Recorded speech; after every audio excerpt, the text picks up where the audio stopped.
Վրաստանը կիսով չափ փակում է տնտեսության դռները Թուրքիայի առջև, մինչդեռ 2004-ից 2006 թվականներից վրացական շուկան գրկաբաց ընդունում էր թուրքական կապիտալը։ Սաակաշվիլին ուզում էր Բաթումը Դուբայ դարձնել, բայց դարձավ Թուրքիայի Սևծովյան քաղաքների պես։ Սաակաշվիլիի որոշմամբ արտասահմանցի ներդրողների համար սահմանվեց ազատ ռեժիմ, նվազեցին հարկերը, արագացան շինթույլտվությունները։ Բաց դռնով առաջինը մտավ Թուրքիան։ Թուրք գործարարները սկսեցին կառուցել հյուրանոցներ, սրճարաններ, անգամ հեռահաղորդակցման միջոցներ ձեռք բերեցին։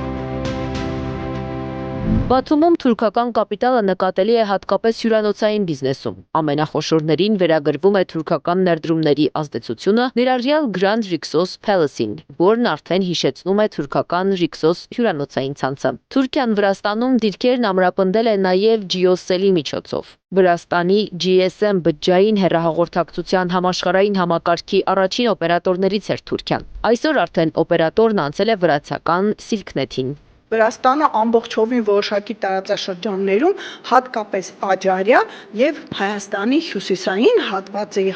մասում մենք տեսանք թուրքական ներդրումների եւ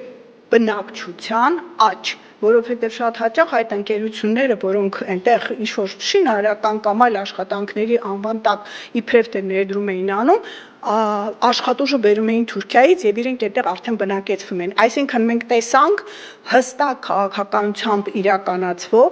ժողովրդագրական պատկերի փոփոխման։ Բաթումում արդեն իսկ վերահսկողության տակ են արտասահմանյան ներդրումներով շինթույլտվությունները։ Թբիլիսին թուրքականի փոխարեն փորձում է երկիր բերել եվրոպական, ամերիկյան, չինական ներդրումներ։ Վրաստանը ոչ միայն դիվերսիֆիկացնում է շուկան, այլև զսպում Թուրքիային։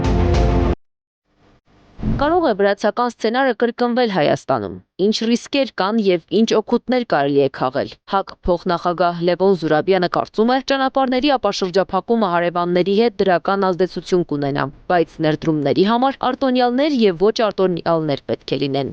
Ներդրումների համար, չգիտեմ, առևտրական ամբողջարժեք գործողությունների համար ճանապարհը բացվի այն երկրների համար, որոնց Հայաստանի Հանրապետությունը օրենսդրորեն կշնորհի գերադասելի ազգի կարգավիճակ, անգլերեն ասում են most favored nation։ Այսինքն, օրինակ ամերիկացիները կիրառում են առևտրում, մենք դա կարող ենք կիրառել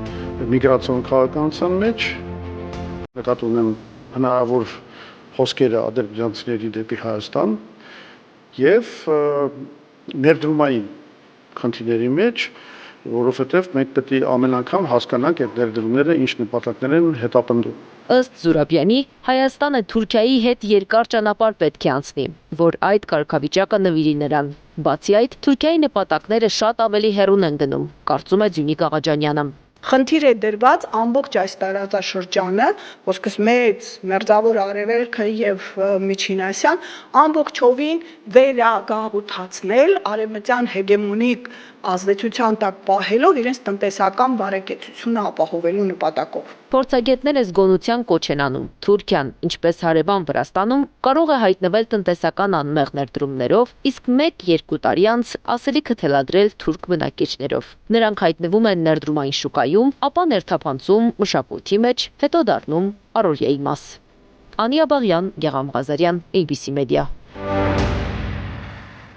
Բաժանորդագրվեք YouTube-ի մեր ալիքին, հետևեք մեզ Facebook-ում, Telegram-ում, Instagram-ում, WhatsApp-ում եւ TikTok-ում կամ այցելեք 3w abcmedia.am պաշտոնական կայք։